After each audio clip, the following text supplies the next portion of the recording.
Happy Sunday. It's a TFCC Sunday. Welcome to all of you. I'm going to wait just a few minutes and wait for you guys all to join in. As you know, I specialize in just TFCC tears, and for the last 15 years, all I do is take people with ulnar-sided wrist pain.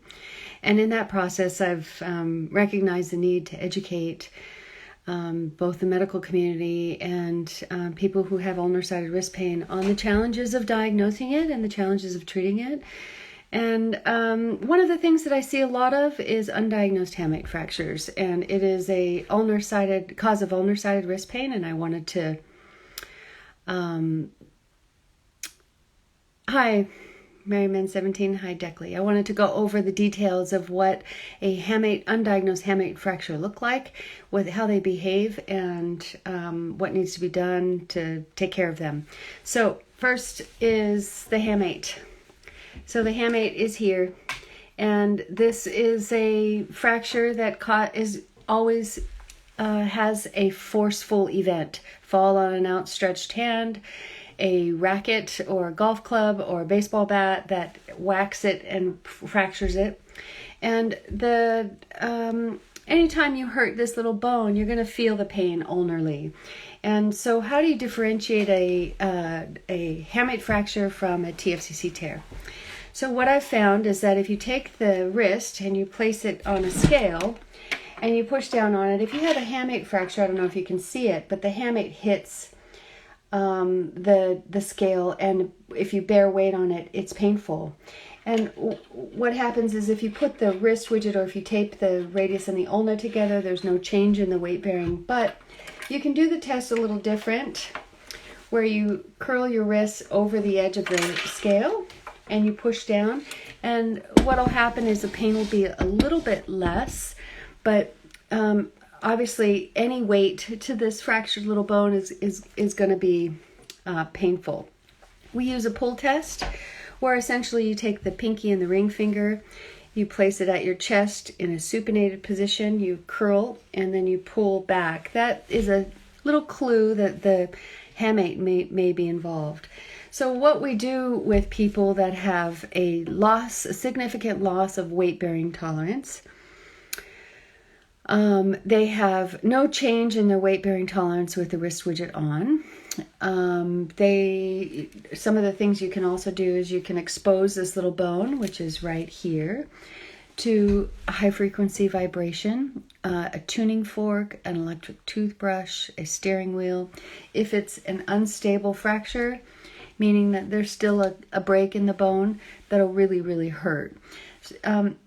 Most commonly are these non-displaced hamate fractures. So it's really easy to miss these on a clinical evaluation. But what you need is a carpal tunnel x-ray view, and that allows you to x-ray it and see any sort of line in the hamate. But the longer you go out undiagnosed, the harder it is to define it, because it starts to heal and that line is missed on the x-ray. So an MRI or CT scan in cases that are less than 45 pounds with no change over the course of treatment usually go in for an MRI or a CT scan. People don't like to do CT scans because it's 1,500 x-rays.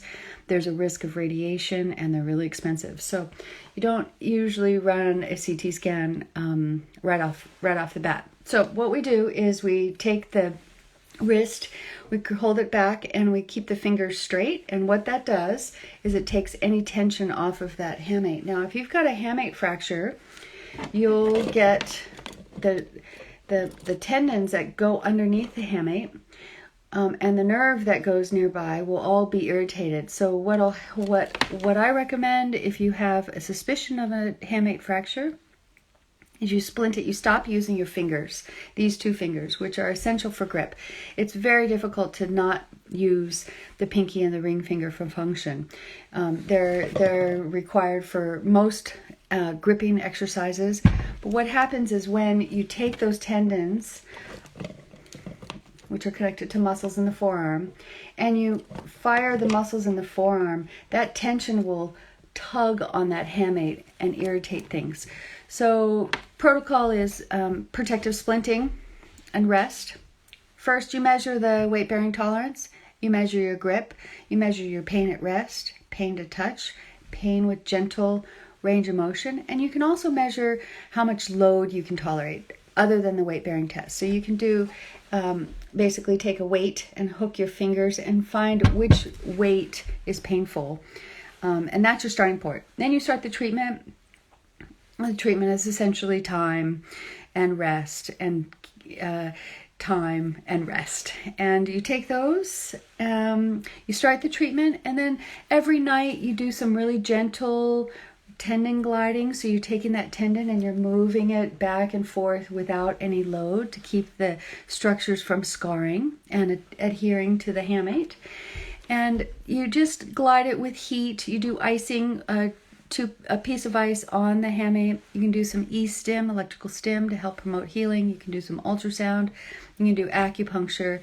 You can do a clean diet, lots of rest, but mainly no lifting. And if you splint the fingers like this, you can still use your other fingers for tasks like typing and writing, and getting dressed and brushing your teeth. But it's near impossible to do a loaded grip with those fingers in that bent position. So it heals relatively fast. So the longer you wait to treat it, the higher chances of secondary complications, and so you often have to take longer to treat those secondary complications than the underlying bone issue. But 4 weeks is, if it's non-displaced. If your weight bearing is under 20 pounds and you cannot tolerate any load, then you really want to get in and make sure that is it's not a displaced fracture. But people with displaced fractures of the hamate, they can't function, and there's nothing, those need to be treated surgically. So we're talking about people that it's usually non-displaced and it's missed in the original diagnosis. It's a treatable and manageable fracture if you treat it early and properly. Okay, any questions for any of you guys? I know that we were going to have somebody come on that has a delayed hamate fracture, so I'm just waiting for them to show up. Some of the questions that came up on LinkedIn is, why do you have to splint the fingers? That's a good question. The reason you splint the fingers is so that you're taking the load off of that hamate. You're taking the tension, that tension that goes up from the tendons when it's loaded. It's really to prevent you from using your hand, so that you can let this heal. And you can get away with just splinting the wrist, but I find that splinting the wrist it doesn't eliminate the load that people expose their hands to, which unfortunately is extremely difficult to avoid especially if it's on your dominant hand. Let's see. The other thing that's really important in these is that the nerve can get quite irritated, and that travels often. So if the nerve is irritated, these two fingers will start to go numb, and it might even move up to the elbow, and you want to avoid that. So anytime a nerve is injured, it retracts and it tightens up, and so you get more tension where the nerve bends, and you see that certainly move proximally to the elbow and then up into the shoulder blade. So doing nerve gliding, really gentle nerve gliding when it's calm and not painful at rest or to touch, that's a good time. If it's flared and you do nerve gliding, you're only going to accentuate the flare. So gentle nerve gliding, ulnar nerve glides are readily available on YouTube. It's what you want to do is you want to make sure that your shoulders are back, your neck is straight, your spine is aligned, and then do the nerve gliding. You don't want to do it in a hunched down position where the nerve is on stretch at the neck or at the shoulder. All right, send me some questions. Hi, Maureen. Hi, a wave. As you guys all know, the ulnar side of the wrist is considered the black box, and it deserves that title because there's a long list of things that can cause ulnar-sided wrist pain.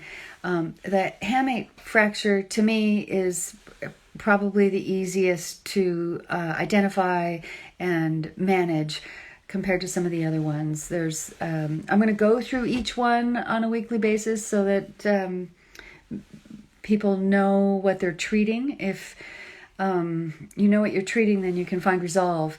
The MRIs are not very good at identifying the little details of the ulnar-sided wrist pain. They can find some big things, but what it shows up is a shade of gray. So that shade of gray could be caused from a variety of different inflammatory events. And so I want to walk through each one over the course of time to make sure that people understand that the TFCC is not the only thing that causes ulnar-sided wrist pain. So again, the TFCC does come for the top of your wrist.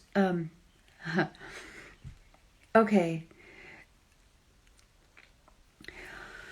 All right, that's not enough information for me. Deckley, should someone stretch while their hamate is healing or be patient? Yes, you should stretch very, very gently, no load. And I encourage anybody with a hand injury that doesn't include any laceration of any sort. Lacerations can get tricky, but anybody with a hand injury, you've got to keep that shoulder, elbow, and wrist mobile. And it's a lot of work, but it's important. And I encourage you to do it on the ground, lying flat, keeping your spine straight on the floor, and then mobilizing you start in anatomical position, which is essentially palm up, elbow straight, and you go through range of motion in that plane. All joints. Start at the wrist, move the wrist in flexion, extension, rotation, ulnar radial deviation, move the fingers into full flexion, full gentle extension, and then move up to the elbow. And once you've gone through the range of motion on your back, then you roll over to your stomach and you do the same thing where you go through range of motion on your stomach, and then you can do side lying and do a lot of scapular mobility and composite stretching. The video that I have on the website is a good place to start. Yes, you should be doing gentle range of motion to the wrist and the elbow and the shoulder while the hamate is healing. Main thing is no loading of that hamate. Let that hamate heal. I hope that's helpful, Deckley. Okay, so discomfort on the top of the wrist could be a lot of things.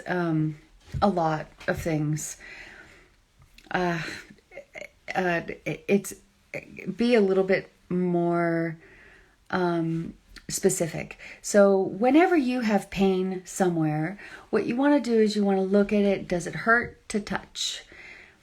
Does it hurt at rest? Does it change with different positions of the wrist? Does it change with different positions of the elbow? Does it change with different positions of the fingers? And try to get really specific on capturing when that pain happens, and what makes that pain better and what makes that pain worse. And that helps kind of fine tune the structures underneath and what's involved. And then send me a note and let me know with more detail what it looks like, and I can help you from there. But okay, so the main thing on the hamate healing is not loading it. That's the main thing. Just don't load it. Don't use your pinky and your ring finger for any load. No grip. Absolutely no grip. No strengthening exercises. None of that.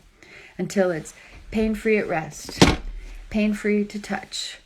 Pain-free with gentle range of motion. And then you can do the weight-bearing test and follow your stability, how much pain you have with load, and you can control it. So if you're starting out at 20, you wait a week and it moves up to 30, you know you're on the right road. And then a week later it moves up to 40 and then up to 50. So it evolves that way beautifully, objectively, and you can change your plan depending on where you're at. So if you're at 20, you know it's not tolerating load, and it's not tolerating function. If you're at 45, you know that you can tolerate, it can tolerate the load of function. Not a heavy load, but you can get dressed, put your shoes on, and it should tolerate that fine. You need to get to 65 before it's stable. Okay. Any other questions? Miley, I know that you had somebody who was wanting to join and show us their case. Hamate fractures don't always swell. Depending on how bad it is. If it's a fracture line that goes through it, you're going to get bruising and swelling. And it'll happen within a day. You also, if that's the case, you're not going to be able to lift anything at all. Your hand is just going to hurt. You're not going to be able to grip anything.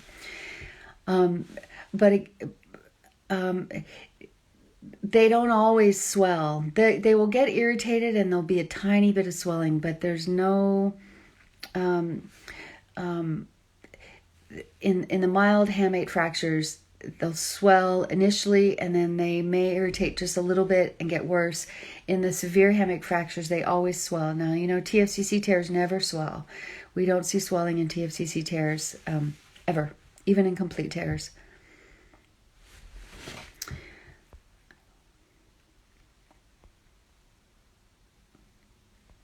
Hi, Amanda. Okay. So what we see, where we see TFC happens is fall on an outstretched hand, where the injury is right to here. You see it a lot in bicycle accidents. We also see it a lot in car accidents because you're squeezing the steering wheel and the steering wheel will hit the hamate. We see it in baseball more than we do in tennis. Golf also, where you hit the ground and the club hits that spot. Normally that's from a poor grip. If you have a racket that you're a baseball or a tennis racket or a golf club, you want to make sure that it's not here. It's actually in the grip. So it's not here. It's here. So when you grip something, your strength on your grip is improved when your fingers can go around the club or the racket. But if the club or the racket is too big, this will slip down and the racket will hit right on that hamate as you either whack the ground or you mishit a swing on a golf club. So we see it in club sports. It only accounts for a very small percentage of all wrist fractures. It's about 2%. And it really needs to be identified early. So the best day to check for hamate is 4 to 7 days after the injury. That's in a carpal tunnel view.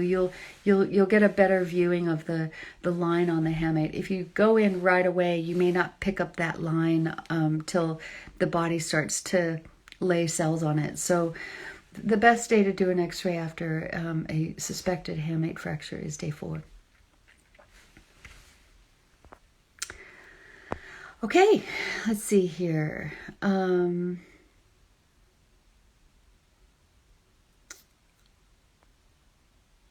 Yeah. Okay. All right. Okay. Got it. Okay.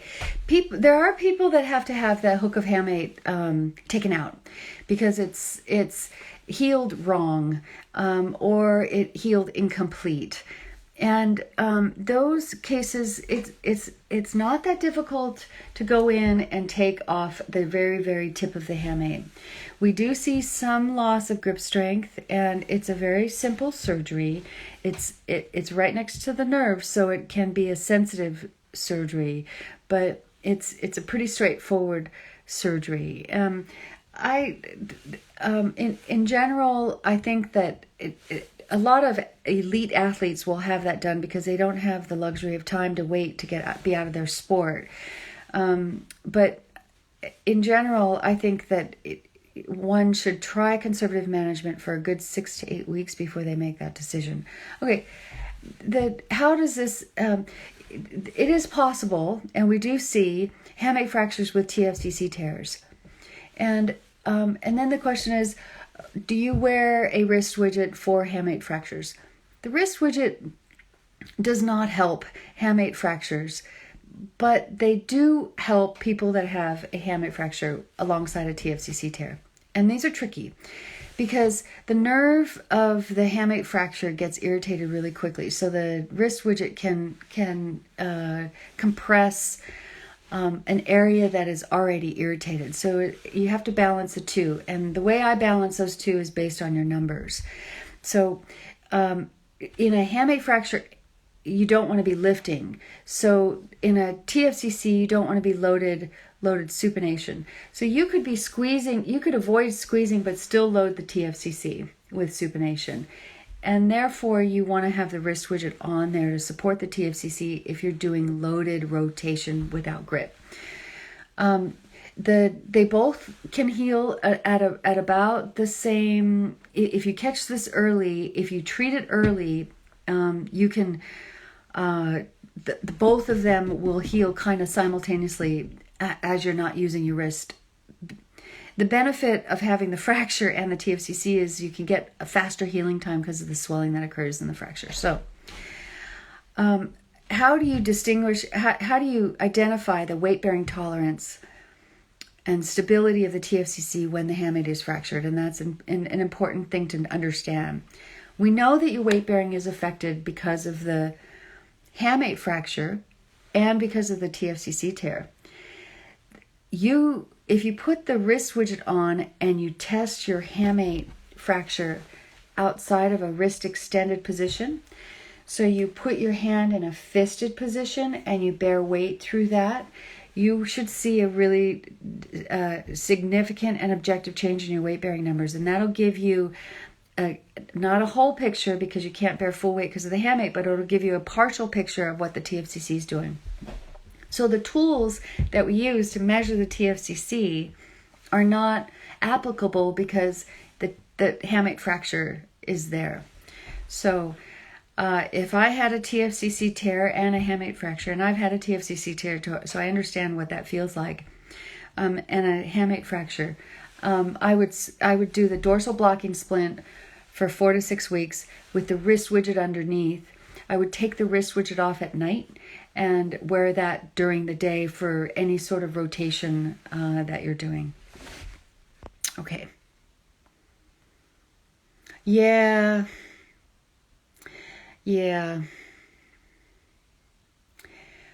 So, Ashley, that's why I'm doing this live, because I really hate seeing undiagnosed hamate fractures that are diagnosed as TFCC tears. It really infuriates me, really. The weight-bearing test in hamate fractures show no change with the wrist widget on. And hamate fractures, if you take the arm, okay, we know on a hamate fracture and a TFCC that weight-bearing is affected. We suspect that you have a TFCC and a hamate fracture. We don't know how bad the TFCC is. We know that the hamate fracture is objective. We got 40 pounds of weight-bearing tolerance, and it's painful to touch. So what you can do is you can do rotation, elbow extension. So rotation, elbow extension.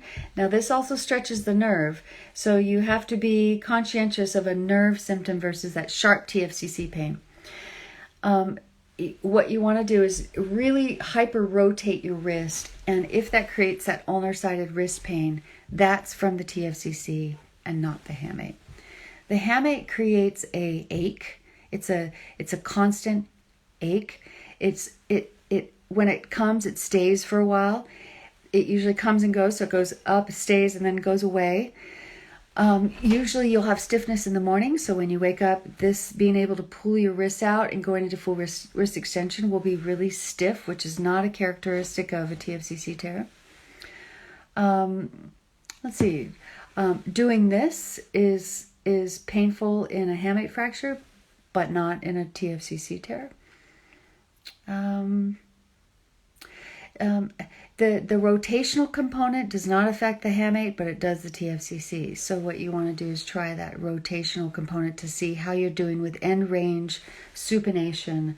And if you're getting pain with end range supination, you know your TFCC is not quite ready yet. But the hamate fracture takes precedence. It takes precedence. Bone, nerve. First most important thing is nerve. Second most important thing is bone. Third most important thing is ligaments. Last is tendon and then muscle. So there is a hierarchy of importance for each injury. Nerve injuries are, nothing works without the nerve working. So nerves are really important. Bones are super important. Those are close together. Again, nerve, bone, ligament, tendon, muscle. And yeah. So a non-displaced hook of hamate fracture. Measure your weight bearing. Oh, let's see, Monica. Let's take a look.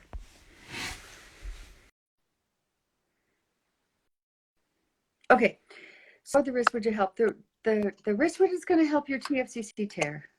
But the potential non-union, that's going to take time. I would get a bone stimulator if you've got a non-union, and I would measure your weight-bearing tolerance and send me an email and let me know what your weight-bearing tolerance is with and without the WristWidget on both wrists.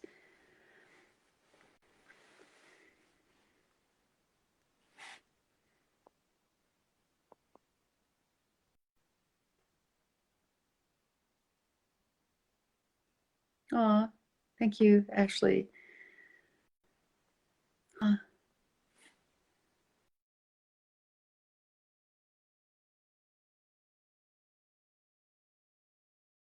Ashley, why I'm having a challenge with connecting, and Monica.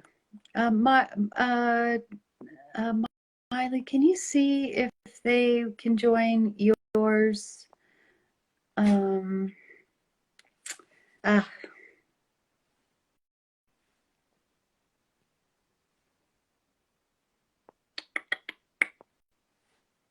Okay. Monica, I just sent you a note. Oh, greetings, hi. Mucho gusto. Okay. Ashley, I just sent you a request. And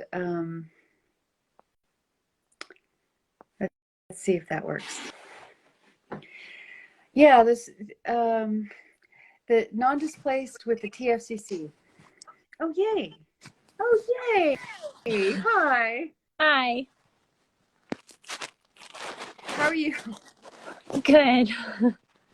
I just wanted to say, I'm trying to think of when I had my wrist surgery, but like I was miserable for like 6 months or to a year, and you found me on Instagram because I had tagged TFCC or something like that, and you guys sent me one, and it was a total game changer. I still have some pain and mobility issues, but nothing like before.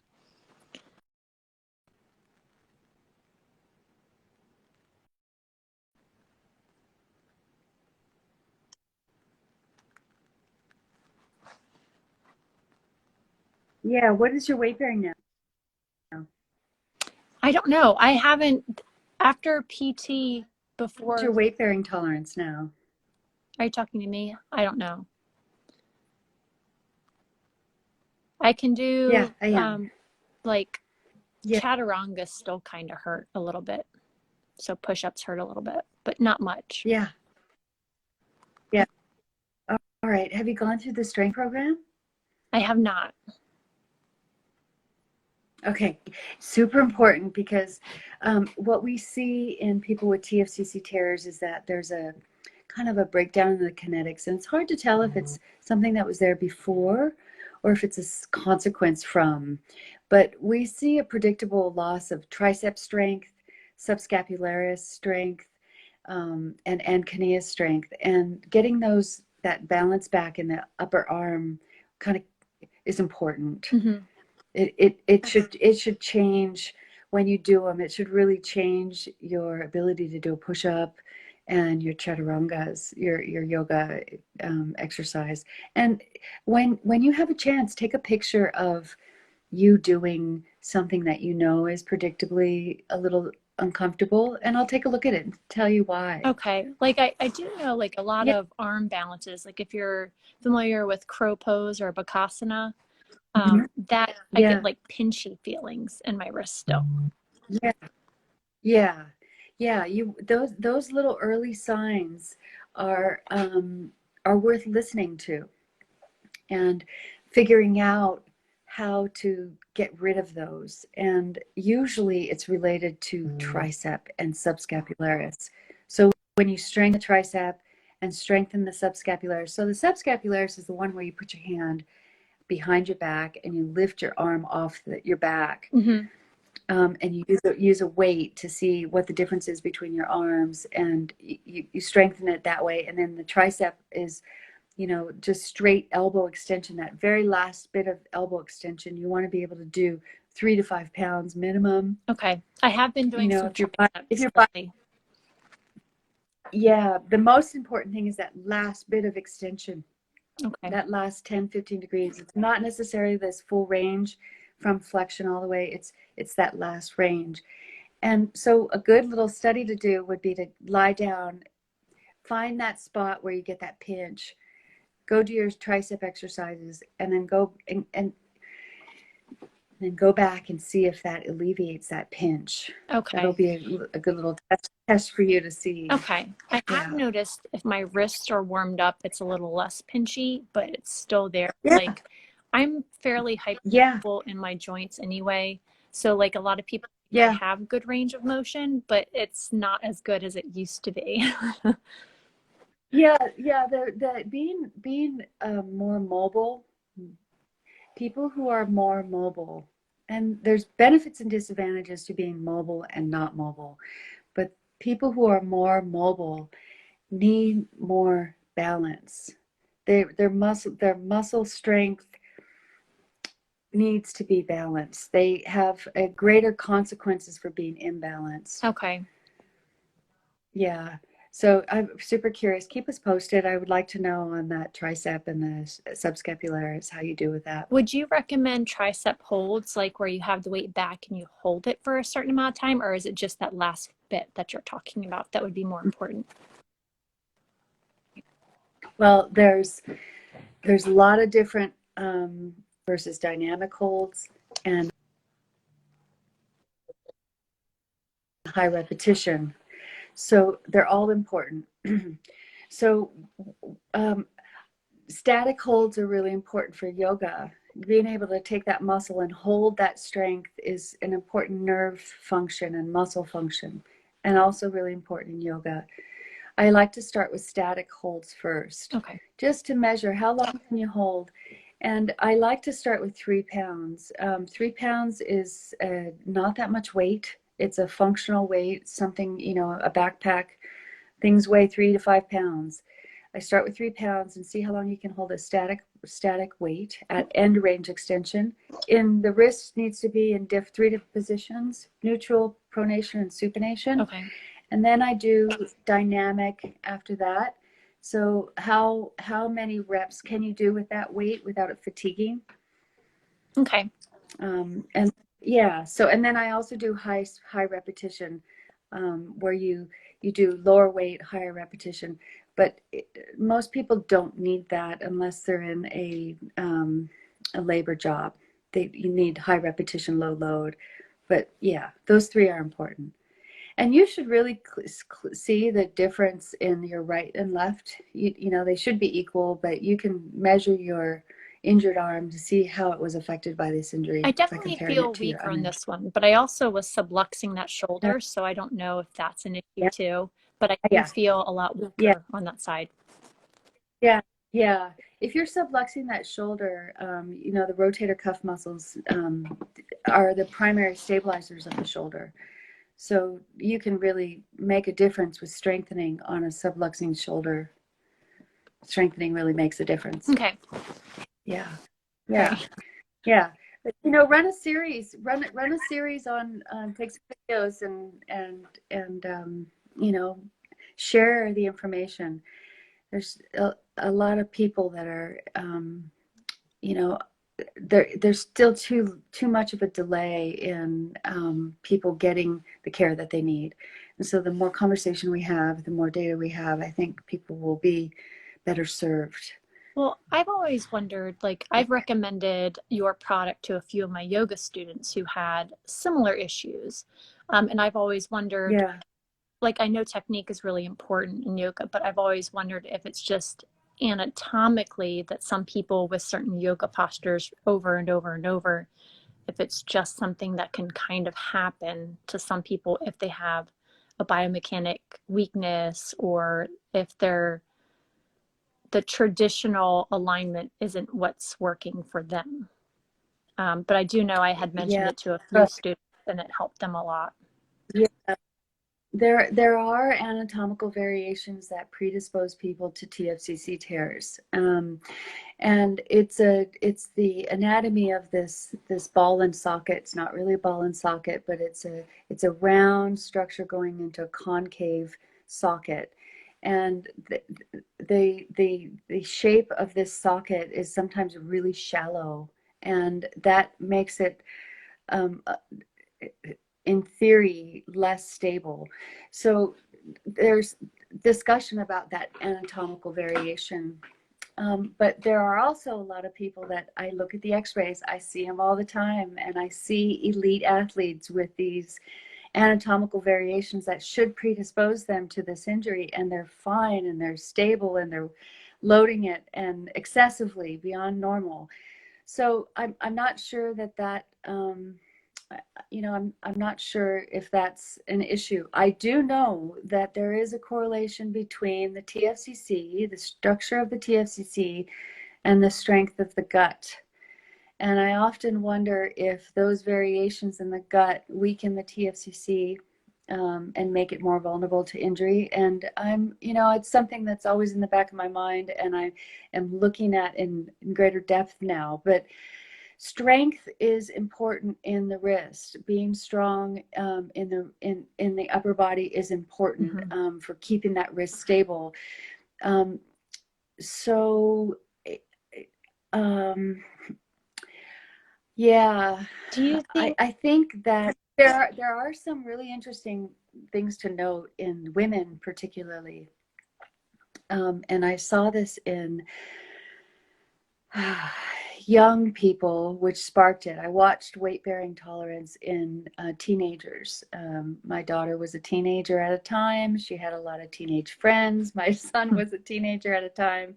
So I watched their weight bearing tolerance. I measured their weight bearing tolerance every time they came over. And what I found is that girls, when they're in their transition and they're starting their period, their weight bearing tolerance plummets when they're premenstrual. Boys, their weight bearing tolerance plummets when they're growing. And it's pregnant women, when we know that pregnant women have ligament laxity before they bear children, their weight bearing also goes down a lot. So there is a hormonal component to it that's worth looking at. I think the weight bearing numbers, because I collected data from all over the world, I think I have a really good idea of what the normal range is. And I think that weight bearing test is a good test. If you're somebody that's practicing yoga and you're bearing weight through your wrist, I think it's something that everybody should just know what their weight bearing tolerance do is. you feel like, as a general rule, TFCC injuries are missed altogether or like underdiagnosed? Like, I felt like I had to push really hard because they just did an x-ray a Uh, year later. I'm like, you're fine. I'm like, no, there's something going on. I think it's my yeah, TFCC. I did a lot of research and some of those exercises you were talking about, and I did. And I had to really beg for an MRI, and that's when they found it. yeah, yeah. There is definitely a global lack of understanding of how the TFCC works. What's exciting, though, is that there seems to, in the past year, been a change. There seems to be a change. There's more research coming out. There's a lot more really good facilities looking at it closely. So there has been a change in the past year, but boy, 14 years ago when I started, it was the average time that it took somebody to get to the WristWidget site was 6 to 8 months. Yeah. So, I think people were having this injury for 6 years. Now, I don't do any advertising, which doesn't help any. I don't do any of that stuff. But now I'm getting a lot more people that injure their wrist and they're within 2 weeks of their injury, and that's good. what you really want. Because I think That's progress. I think my surgery was in like 2012 or something like that. Yeah, yeah, yeah. They were doing things differently then. Okay. That's for sure. Yeah. Yeah, even the tools that they're using in surgery have changed quite a bit. And not everybody has access to those tools. They're very, very small tools. And that technology hasn't even been part of the game for about 15 years. Okay. So we're moving forward faster now. Finally. Okay. Well, if you can think of anything I can do to support you guys, I mean, if I hear people talk about ulnar side wrist pain, I'm like, check this out, go here, look here. But if there's anything I can do for you guys, let me know. Yeah, no, thanks for joining and having the conversation. We have a lot to do to help treat this early, treat it properly, move on with life, and stay out of surgeries. I think we have a long way to go. If I had gotten the product before the surgery, I probably wouldn't have needed it. Because I had a lot of scar tissue and stuff built up after this. Yeah. And it was just a mess. Yeah. And the surgeries are not all the same. And the complications from the surgeries are overwhelming to me now. Yeah, I think he said he didn't like fix it. All he did was kind of like make because mine tore like a donut. Yeah, and he's like, all we did was debride it. It is what it is. I'm like, well, I went through all that for that. Yeah. The debridement surgeries, fortunately, are getting easier. They're using smaller tools and they're getting easier. But a lot of people are. It's pretty difficult for surgeons to just go in there and just debride it. Yeah. They want to do something besides just clean it up. He told me he found a ganglion cyst that he took care of when he went in there. I don't know, but yeah. I mean, all ganglion cysts, all of them, 100% of them have some sort of pathology around them, and it's the body's way to heal it. It just kind of overdoes it, and that may be a significant factor that they were able to take that out. Ganglion cysts can be really tricky to manage. They change everything in the wrist. So that's good, but you're good now. For the most part, yeah. I just feel like I have that pinching feeling every now and then. I don't have chronic pain like I did before. Yeah. But now it's just like when I'm pushing my range of mobility, it starts to get pinchy. But it's significantly better than it was. Yeah. Well, let's see if we can get rid of that. Okay, I'll try your recommendation. The main thing is that if once you have an injury, you don't have it again. You don't want to get it again.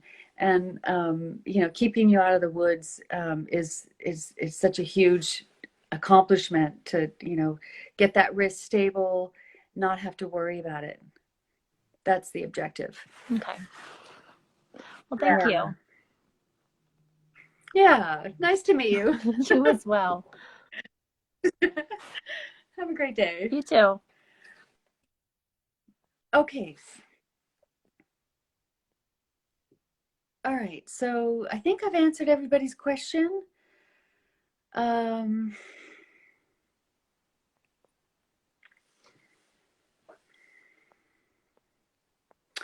All right. Happy Sunday. Stay healthy, wear your masks, and we'll see you next week. Send us your questions, and we'll join the discussion. And take care. We love you. Bye.